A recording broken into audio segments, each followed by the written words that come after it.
Assalamualaikum warahmatullahi wabarakatuh. Selamat pagi dan salam sejahtera untuk kita semua. Kami dari kelompok 1 akan mempresentasikan terkait dengan HAKI atau Hak Atas Kekayaan Intelektual.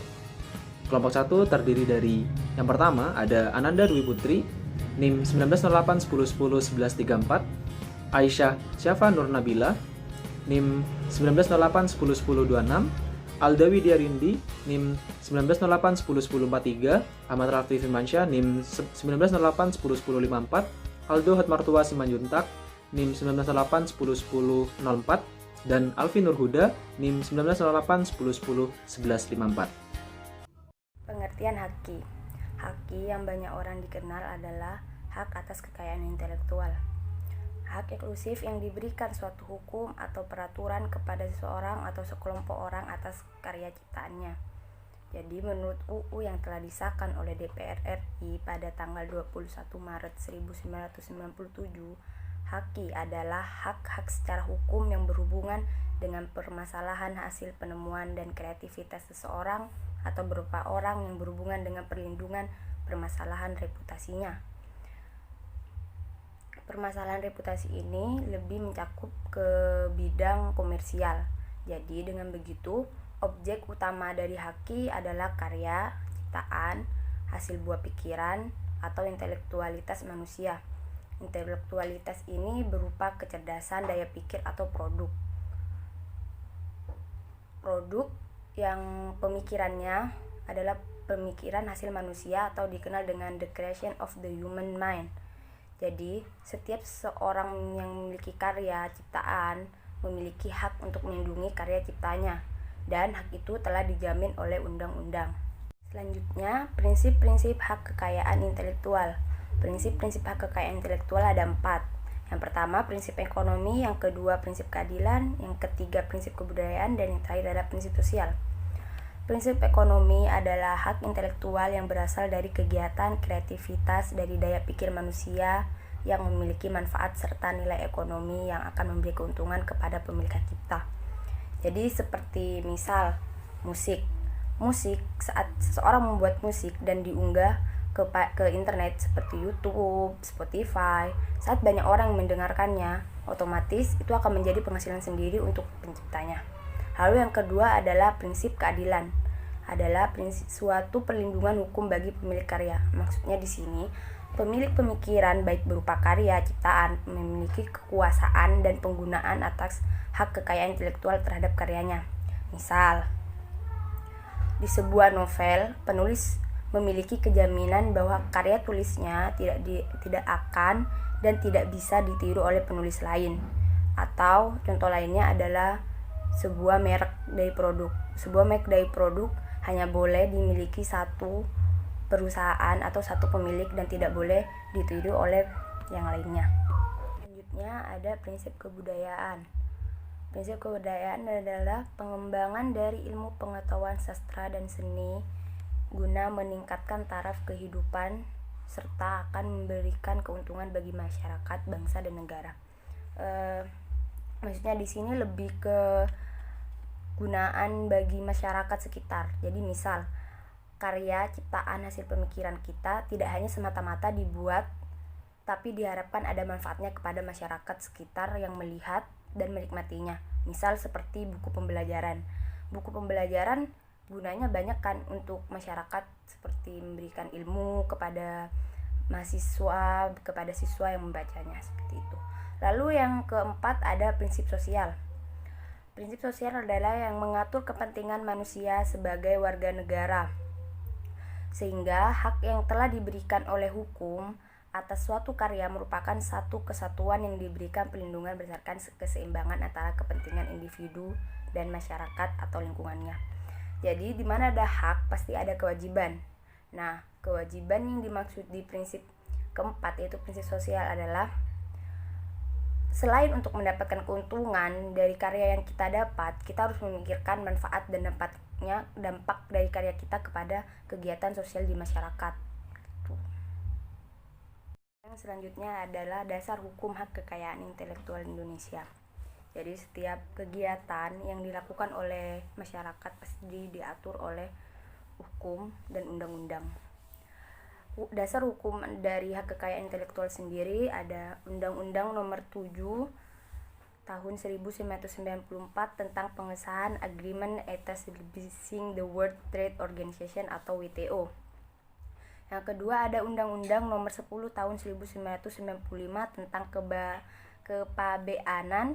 Yang ketiga Undang-Undang Nomor 12 Tahun 1997 tentang hak cipta. Yang keempat ada Undang-Undang Nomor 14 Tahun 1997 tentang merek.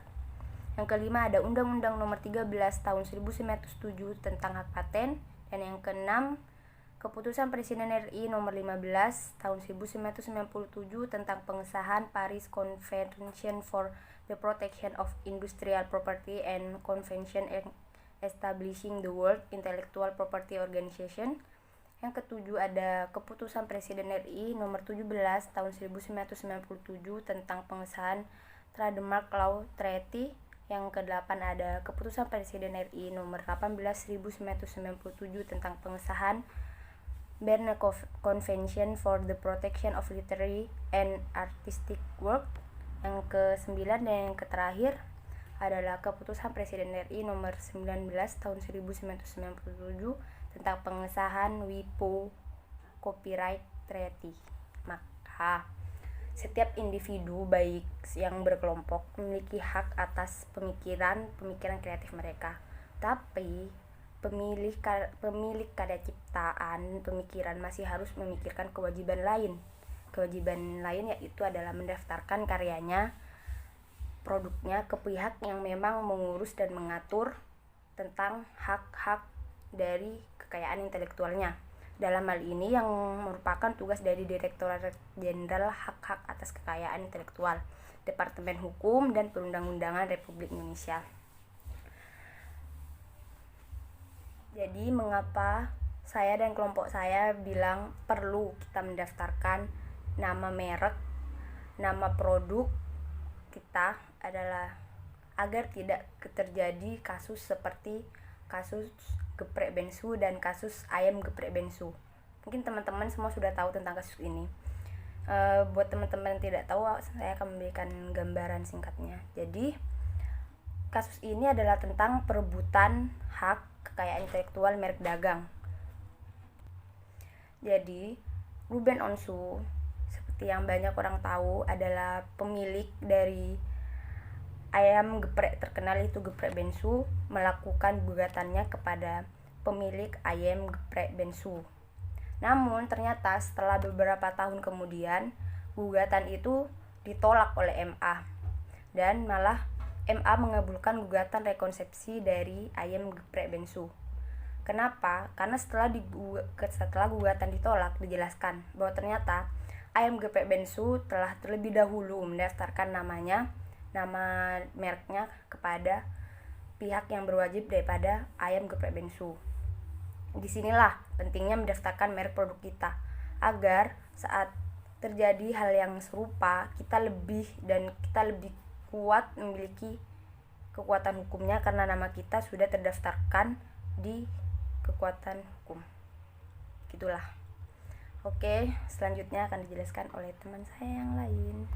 Klasifikasi hak atas kekayaan intelektual atau HAKI terbagi menjadi dua. Yang pertama ada hak cipta, yang kedua ada hak kekayaan industri. Hak cipta sendiri merupakan hak khusus bagi pencipta untuk mengumumkan ciptaannya atau memperbanyak ciptaannya. Yang kedua adalah hak kekayaan industri yang terbagi menjadi beberapa macam. Yang pertama ada hak paten, hak merek, hak desain industri, hak desain tata letak, sirkuit terpadu, hak rahasia dagang, dan hak indikasi. Hak cipta. Berdasarkan Undang-Undang Nomor 19 Tahun 2002, Pasal 1 Ayat 1 memiliki pengertian yakni hak eksklusif bagi pencipta atau penerima hak untuk mengumumkan ciptaannya atau memperbanyak ciptaannya atau memberikan izin untuk itu dengan tidak mengurangi pembatasan-pembatasan menurut peraturan perundang-undangan yang berlaku. Dasar hukum atas hak cipta ini antara lain Yang pertama adalah Undang-Undang Nomor 6 Tahun 1982 yang kemudian dirubah menjadi Undang-Undang Nomor 7 Tahun 1987, kemudian dirubah menjadi Undang-Undang Nomor 12 Tahun 1997 dan dirubah menjadi Undang-Undang Nomor 19 Tahun 2002 dan yang terbaru yakni Undang-Undang Nomor 28 Tahun 2014. Untuk contoh studi kasusnya, yakni terdapat beberapa alumni universitas luar negeri yang merangkum terkait dengan isu-isu terhangat maupun berita-berita terhangat yang ada di Indonesia, yang kemudian dirangkum menjadi newsletter. Suatu ketika, konten tersebut dibacakan secara mentah-mentah oleh podcaster ternama sama persis hingga titik komanya. Apakah ini merupakan pelanggaran hak cipta atau kekayaan intelektual lain? Hal ini dijelaskan dalam Undang-Undang Nomor 28 Tahun 2014 mengenai hak cipta. Di sini saya akan menjelaskan mengenai hak kekayaan industri, yakni hak paten. Di mana dari penjelasan hak paten ini terdapat dalam Undang-Undang Nomor 14/2001 Pasal 1 lalu ayat 1. Nah, di sini menjelaskan bahwa hak paten adalah pemberian eksklusif dari negara ataupun pemerintah terhadap para investor atau para ilmuwan khususnya dalam bidang teknologi, di mana pemberian dari hak paten ini kepada para ilmuwan adalah kegiatan pemecahan permasalahan atau inovasi baru dari teknologi tersebut yang masih belum dipunyai siapapun. Meliputi dari awalnya adalah proses dari hasil produksi, lalu adanya pengembangan dan juga penyempurnaan dari hasil produksi tersebut. Nah, selanjutnya adalah perlindungan dari hak paten tersebut yang telah ditetapkan selama 20 tahun terhitung dari filing date. Selanjutnya saya akan menjelaskan mengenai dasar-dasar hukum dari hak paten ini sendiri. Di sini dalam PPT saya mencantumkan ada 4 dasar hukum dari hak paten. Yang pertama adalah Undang-Undang Nomor 6 Tahun 1989 yang mengenai hak paten yang terdapat pada lembaran Negara Republik Indonesia tahun 1999 nomor 39. Lalu yang kedua adalah Undang-Undang Nomor 13 Tahun 1997 tentang perubahan Undang-Undang Nomor 6 Tahun 1989. Lalu yang ketiga adalah Undang-Undang Nomor 14 Tahun 2001 yang mengenai hak paten yang terdapat pada Lembaran Negara Republik Indonesia tahun 2001 dengan nomor 109. Dan yang terakhir adalah prosedur permohonan paten menurut Undang-Undang Paten nomor 14 tahun 2001. Selanjutnya saya akan menjelaskan mengenai studi kasus dari hak paten. Di sini saya contohkan antara 2 perusahaan smartphone di bidang teknologi ini yang terbesar atau sudah dikenal luas oleh masyarakat umum. Yang pertama adalah Apple dan juga Samsung, di mana kedua perusahaan ini memiliki masalah terkait dengan hak paten, yaitu perebutan hak paten atas teknologi yang bernama slide to unlock dan juga tautan cepat. Sebelum saya menjelaskan bagaimana proses maupun hasil dari perebutan hak paten ini, saya menjelaskan mengenai informasi tentang teknologi tersebut dan juga fungsi dari teknologi tersebut. Pertama adalah informasi mengenai teknologi slide to unlock, di mana teknologi ini pertama kali diperkenalkan oleh perusahaan Apple pada tahun 2007 atau sekitar bulan Januari. Ini yang berfungsi dengan fungsinya ya ini itu pada saat handphone dimasukkan ke dalam kantong itu, maka otomatis layar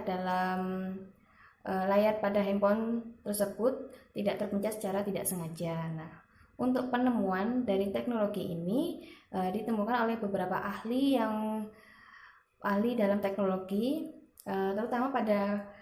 terutama adalah pimpinan dari iOS itu sendiri yang bernama Scott Forstall. Yang pertama, lalu para ahli selanjutnya yang kedua adalah Imran Chaudhry, lalu Buzz Ording, yang keempat adalah Frank Allen Azures, lalu yang kelima adalah Marcel van Os, Lalu selanjutnya adalah Stephen O, Limay, dan juga Greg Christie. Paten atas teknologi ini diberikan oleh United States Patent Trademark Office dan juga terdaftar dengan nomor series yaitu D675,639 dan juga disebut sebagai ornamental design for a display screen or portion thereof with a graphical user interface. Selain dari teknologi slide to unlock juga, Apple juga mematenkan dengan nomor seri yaitu D675,612 dengan nama adalah Ornamental Design of an Electronic Device. Atau ini paten ini mengenai tentang desain sudut membulat yang diusung oleh iPhone itu sendiri. Dan ini adalah masalah perebutan teknologi antara iPhone dan juga Samsung, di mana pada proses pengadilan sekitar tahun 2014, di mana proses ini terjadi proses pengadilan ini selama 4 tahun lamanya itu, dengan hasil di mana Apple memenangkan kasus ini dan juga Samsung harus membayar penalti karena ditetapkan sebagai pelanggar sebesar 120 juta US dollar atau 1,6 triliun yang ditetapkan oleh Mahkamah Agung Amerika Serikat. Namun setelahnya 3 tahun setelahnya itu Samsung kembali menggugat kembali atau mengajukan banding ke Mahkamah Agung Amerika Serikat. Tetapi juga hasilnya tetap sama, di mana Samsung harus mengalami kekalahan karena pelanggaran tersebut.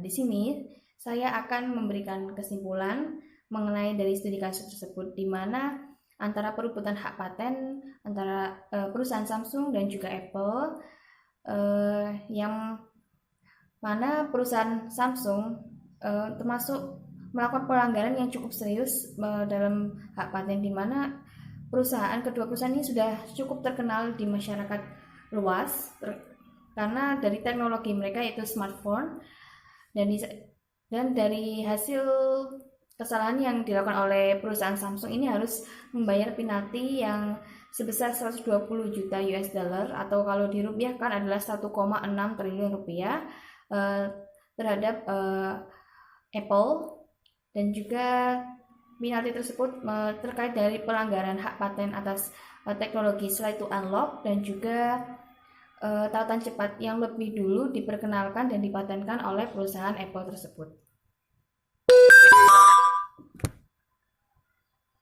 Hak merek. Berdasarkan Undang-Undang Nomor 15 Tahun 2001, Pasal 1 Ayat 1, hak merek merupakan tanda yang berupa gambar, nama, kata, huruf-huruf, angka-angka, susunan warna atau kombinasi dari unsur-unsur tersebut yang memiliki daya pembeda dan digunakan dalam kegiatan perdagangan barang ataupun jasa. Merek merupakan tanda yang digunakan untuk membedakan produknya dengan produk yang lain sehingga memiliki nilai jual dari pemberian merek tersebut. Dengan adanya pembeda dalam setiap produk atau jasa sejenis yang ditawarkan, maka para customer tentunya dapat memilih produk merek apa yang akan digunakan sesuai dengan kualitas dari masing-masing produk atau jasa tersebut. Nah, dengan terdaftarnya suatu merek, maka sudah dipatenkan bahwa nama merek yang sama dari produk atau jasa yang lain tidak dapat digunakan dan harus mengganti nama mereknya. Merek sendiri memiliki beberapa istilah, yaitu yang pertama merek dagang. Merek ini merupakan merek yang digunakan pada barang yang dipergunakan ataupun diperdagangkan oleh seseorang atau beberapa orang secara bersama-sama atau badan hukum untuk membedakan dengan barang-barang sejenis lainnya. Yang kedua, merek jasa. Merek jasa ini merek yang digunakan pada jasa yang diperdagangkan oleh seseorang atau beberapa orang secara bersama-sama atau badan hukum untuk membedakan dengan jasa sejenis lainnya. Yang ketiga itu merek kolektif. Merek kolektif ini merek yang digunakan pada barang atau jasa dengan karakteristik yang sama yang diperdagangkan oleh beberapa orang atau badan hukum secara bersama-sama untuk membedakan dengan barang atau jasa sejenis lainnya. Dasar hukum yang digunakan pada hak merek adalah UU nomor 19 tahun 1992 tentang merek atau Lembaran Negara RI tahun 1992 nomor 81. Yang kedua UU nomor 14 tahun 1997 tentang perubahan UU nomor 19 tahun 1992 tentang merek atau Lembaran Negara RI tahun 1997 nomor 31. Yang ketiga UU nomor 15 tahun 2001 tentang merek atau Lembaran Negara RI tahun 2001 nomor 110. Studi kasus hak merek. Upaya perlindungan hukum dalam penyelesaian sengketa passing off terhadap merek spesial sambal SS oleh pemegang merek. Sengketa passing off merek termasuk tindakan pelanggaran di bidang HKI dan merupakan sengketa dalam bentuk pidana. Dengan demikian, pemilik merek spesial sambal dapat memperkarakan kasus sengketa passing off merek spesial sambal disingkat dengan SS yang dilakukan oleh pemilik merek serba sambal dan selera sambal. Passing off sendiri merupakan tindakan bertujuan untuk meniru merek baik nama, logo, dan unsur merek seperti warna dan kata-kata sehingga menimbulkan suatu sengketa merek. Sengketa merek terhadap merek spesial sambal SS adalah peniruan nama SS oleh pihak lain dengan usaha yang sejenis. Nama SS dipakai oleh pelaku usaha lain seperti SS untuk serba sambal yang tersebar di beberapa kota, Super Sambal atau SS di Kudus, dan Serba Sambal di Cikarang dan Tangerang sejak tahun 2014. Oleh karena itu, pihak pemilik merek spesial sambal menindaklanjuti perkara untuk menyelesaikan sengketa merek tersebut. Karena secara deklaratif maupun konstitutif, merek spesial sambal memiliki hak atas merek sehingga berhak mendapatkan perlindungan hukum dalam kasus sengketa merek. Pemilik merek spesial sambal dapat membuktikan bahwa mereknya dianggap sebagai pemakai pertama dan belum ada pihak lain yang membuktikan bahwa sebaliknya. Perlindungan hukum diwujudkan dalam penyelesaian sengketa merek berdasarkan ketentuan Undang-Undang Nomor 15 Tahun 2001 Pasal 84. Selanjutnya adalah hak desain industri. Desain industri adalah suatu kreasi tentang bentuk, konfigurasi, komposisi garis atau warna, atau gabungan di antaranya yang berbentuk 3 dimensi maupun 2 dimensi yang memberikan kesan estetik dan dapat diwujudkan dalam pola 3 dimensi maupun 2 dimensi serta dapat dipakai untuk menghasilkan suatu produk, barang, komoditas industri maupun kerajinan tangan. Hak desain industri itu sendiri adalah hak eksklusif yang diberikan oleh negara kepada pendesain atas hasil karyanya selama waktu tertentu atau memberikan persetujuannya kepada pihak lain untuk melaksanakan hak tersebut. Jadi, seseorang dengan hak desain industri dapat memberikan persetujuannya kepada pihak lain untuk menjalankan hak yang dimilikinya. Untuk jangka waktu perlindungan terhadap hak desain industri itu sendiri adalah 10 tahun yang terhitung sejak tanggal penerimaan. Dasar hukum hak desain industri adalah Undang-Undang Nomor 31 Tahun 2000 tentang desain industri. Selanjutnya, studi kasus tentang hak desain industri sebagai contoh pelanggaran desain helm Bogo. Sesuai catatan Kemenkumham, desain helm Bogo dipegang oleh seseorang bernama Tony dengan nomor registrasi ID yakni 00128332D. Tony memegang hak tersebut untuk periode 3 Agustus 2007 hingga 3 Agustus 2017. Pada tahun 2016, Tony mengetahui bahwa helm Bogo lain beredar di Bogor yang diproduksi oleh orang lain bernama Gunawan. Akibatnya, Tony mengalami kerugian mencapai 700 juta rupiah sehingga Tony mengambil langkah hukum dengan mempolisikan Gunawan. Majelis PN Bogor menyatakan bahwa Gunawan terbukti secara sah dan meyakinkan telah melanggar pasal 54 ayat 1 JO, pasal 9 Undang-Undang Nomor 31 Tahun 2000 tentang Desain Industri dan menghukum Gunawan dengan hukuman 1 tahun penjara. Gunawan dinyatakan secara sah dan meyakinkan telah memproduksi dan memperbanyak serta menggunakan secara tanpa hak atas desain industri kaca helm yang terdaftar atas nomor registrasi milik Tony. Tony mengatakan bahwa dirinya puas atas putusan PN Bogor karena hak-hak pendesain benar-benar dilindungi.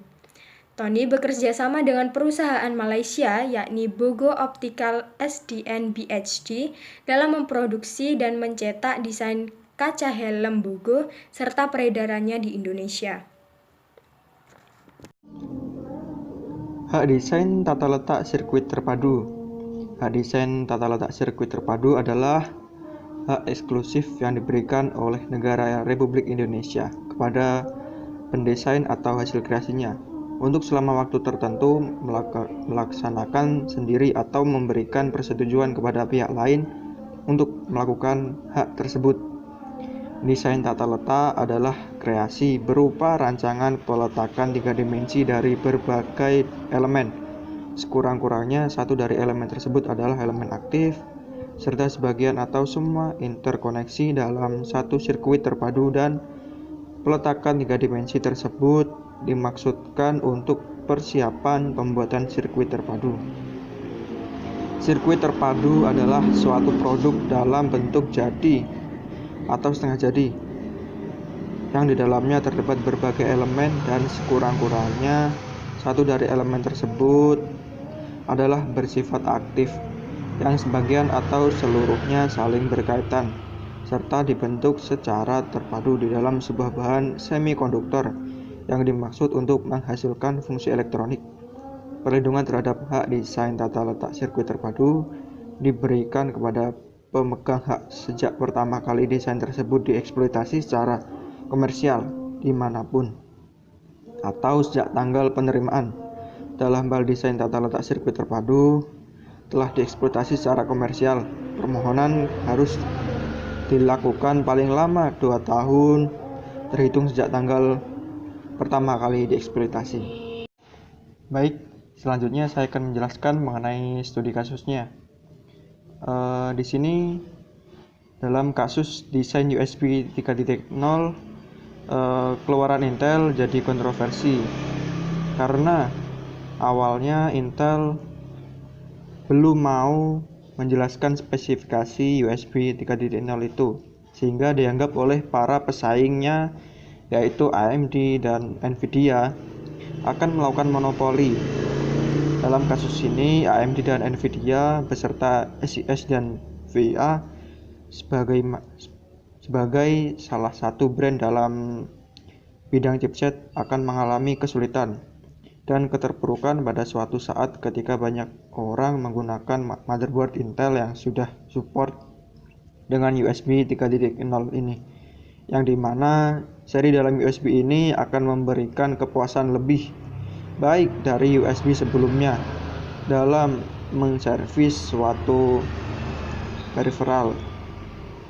Oleh karena itu, mereka yaitu VIA, AMD, Nvidia, dan SIS merasa dimonopoli oleh Intel lantaran teknologi terbaru dari USB telah dipegang oleh Intel. Hal ini dapat dihapuskan jika saja Intel hendak memberikan spesifikasi khusus untuk mereka agar komponen-komponen yang mendukung USB 3.0 dapat bekerja pada chipset mereka. Tapi mereka juga mengancam bahwa mereka akan menciptakan port yang tidak kalah hebat dari 3.0 jika Intel masih tetap tidak memberikan spesifikasi yang dimaksud. Dalam Wikipedia seperti yang dituliskan bahwa USB 3.0 itu kecepatannya 10 kali dari kecepatan USB 2.0. USB 1.0 kecepatannya 12 MB per second, USB 2.0 kecepatannya 480 MB per second. Ini jauh 40 kali dari USB 1.0. Berarti USB 1.0 kecepatannya bisa mencapai USB 3.0 Kecepatannya bisa mencapai 4,8 GB per second. Dalam hal ini, pihak VIA, AMD, Nvidia, dan SIS keliru jika menuntut bahwa pihak Intel telah melakukan monopoli, karena pada sebenarnya tidak ada kesalahan dari pihak Intel. Berdasarkan Undang-Undang Nomor 32 Tahun 2000 tentang Desain Tata Letak Sirkuit Terpadu yang selanjutnya disingkat DTLST, Pasal 1.6, hak DTLST adalah hak eksklusif yang diberikan negara RI kepada pendesain atas hasil kreasinya untuk selama waktu tertentu melaksanakan sendiri atau memberikan persetujuannya kepada pihak lain untuk melaksanakan hak tersebut. Dalam hal ini, hak DTLST itu dimiliki oleh Intel atas USB 3.0. Jadi pihak Intel memiliki hak eksklusif yang dapat melarang pihak lain yang tanpa persetujuannya membuat, memakai, menjual, mengimpor, mengekspor, dan mengedarkan barang yang di dalamnya terdapat seluruh atau sebagian desain yang telah diberikan hak DTLST. Namun dikecualikan untuk kepentingan penelitian dan pendidikan, sepanjang tidak merugikan kepentingan yang wajar dari pemegang DTLST. Mengenai pempublikasian DTLST diatur pada dalam pasal 4 Undang-Undang Nomor 32 Tahun 2000, yaitu isinya perlindungan terhadap hak DTLST diberikan kepada pemegang hak sejak pertama kali desain tersebut dieksploitasi secara komersial dimanapun atau sejak tanggal penerimaan. Pasal 4 Ayat 1. Dalam hal ini, pihak Intel jelas sebagai pemegang hak memiliki hak eksklusif atas USB 3.0-nya yang dirilis November 2008. Dalam hal desain tata letak sirkuit terpadu telah dieksploitasi secara komersial, permohonan harus diajukan paling lama 2 tahun terhitung sejak pertama kali dieksploitasi, yaitu pasal 4 ayat 2. Berkaitan dengan hal ini, jangka waktu pendaftaran desain USB 3.0 ini adalah sampai November 2010. Sedangkan komplain terhadap pihak Intel terjadi tahun 2009. Jadi pada dasarnya pihak Intel tidak bersalah dan tidak perlu mengklarifikasi apapun, karena setiap hasil karya DTLST jangka waktunya selama 2 tahun dan pihak Intel tidak melanggar undang-undang itu.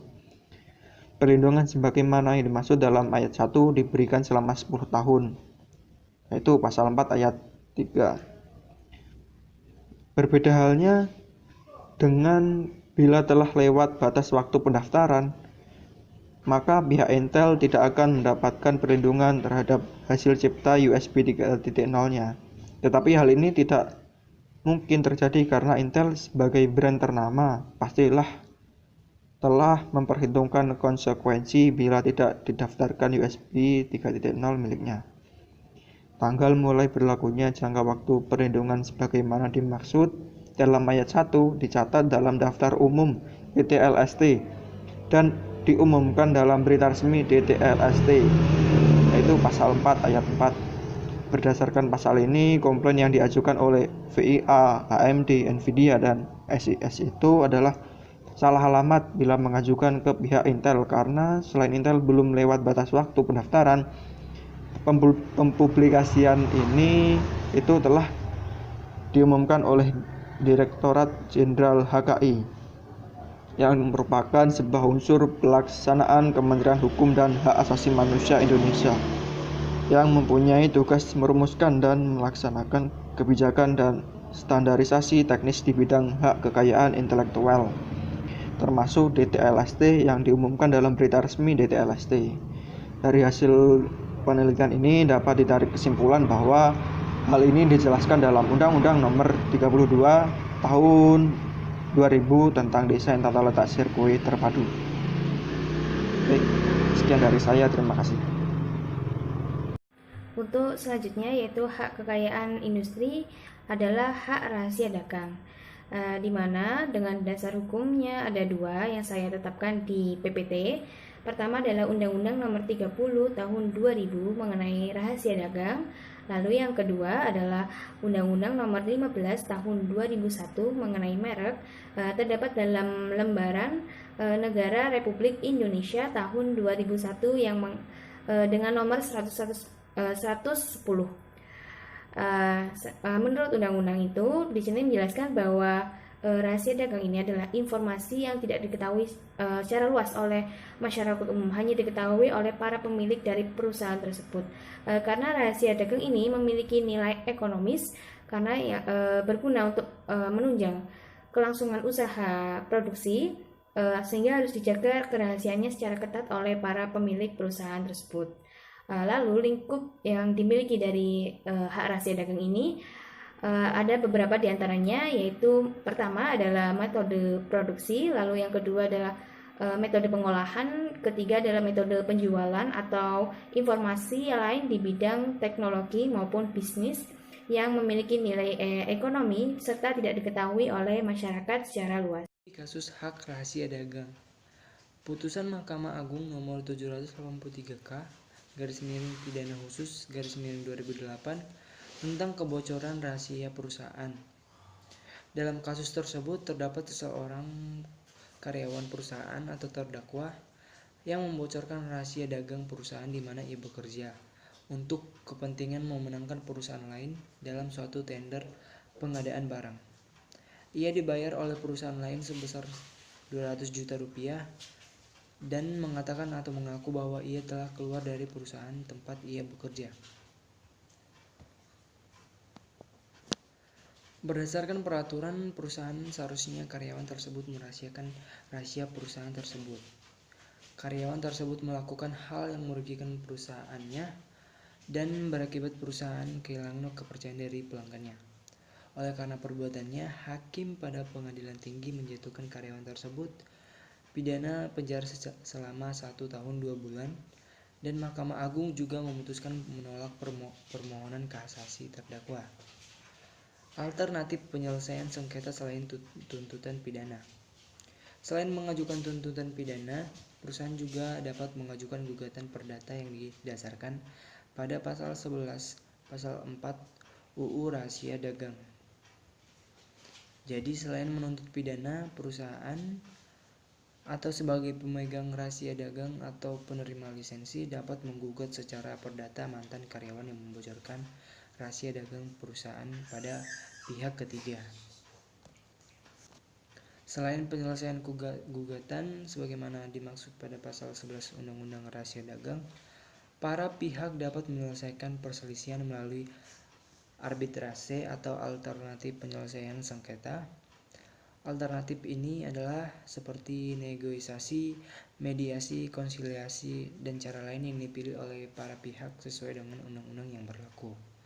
Jadi apabila seseorang membuka atau membocorkan rahasia dagang suatu perusahaan kepada perusahaan lain, maka orang tersebut dapat dituntut secara pidana dengan dasar pasal 13 UU Rahasia Dagang dan dapat digugat secara perdata sebagaimana tercantum dalam pasal 11 pasal UU Rahasia Dagang. Selain itu, para pihak juga dapat menyelesaikan perselisihan melalui arbitrasi dan atau alternatif penyelesaian sengketa.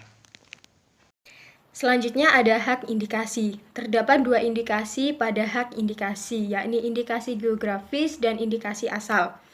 Yang pertama, indikasi geografis adalah suatu tanda yang menunjukkan daerah asal suatu barang atau produk yang karena faktor lingkungan geografis termasuk faktor alam dan faktor manusia atau kombinasi antara keduanya memberikan reputasi, kualitas, dan karakteristik tertentu pada barang dan produk yang dihasilkannya. Merek dan indikasi geografis ini diatur dalam Undang-Undang Nomor 15 Tahun 2001 tentang merek dan Undang-Undang Nomor 20 Tahun 2016 tentang merek dan indikasi geografis. Undang-Undang Nomor 20 Tahun 2016 tentang merek dan indikasi geografis ini disahkan oleh Presiden Joko Widodo pada tanggal 25 November 2016. Yang kedua ada indikasi asal. Indikasi asal adalah suatu tanda yang memenuhi ketentuan tanda indikasi geografis yang tidak didaftarkan atau semata-mata menunjukkan asal suatu barang atau produk. Indikasi ini diatur dalam Undang-Undang Nomor 15 Pasal 59 sampai 60 Tahun 2001 tentang merek. Kopi Arabica Gayo merupakan salah satu contoh studi kasus terkait dengan pelanggaran hak kekayaan intelektual atau HAKI yang pernah dialami oleh Indonesia. Kopi Arabica Gayo yang diproduksi di dataran tinggi Gayo, Aceh, oleh masyarakat setempat merupakan salah satu kopi Arabica terbaik di dunia. Reputasi dari kopi ini sudah lama dikenal di pasar kopi internasional, dan tentu nama kopi Gayo sangat menjual dalam perdagangan kopi di dunia.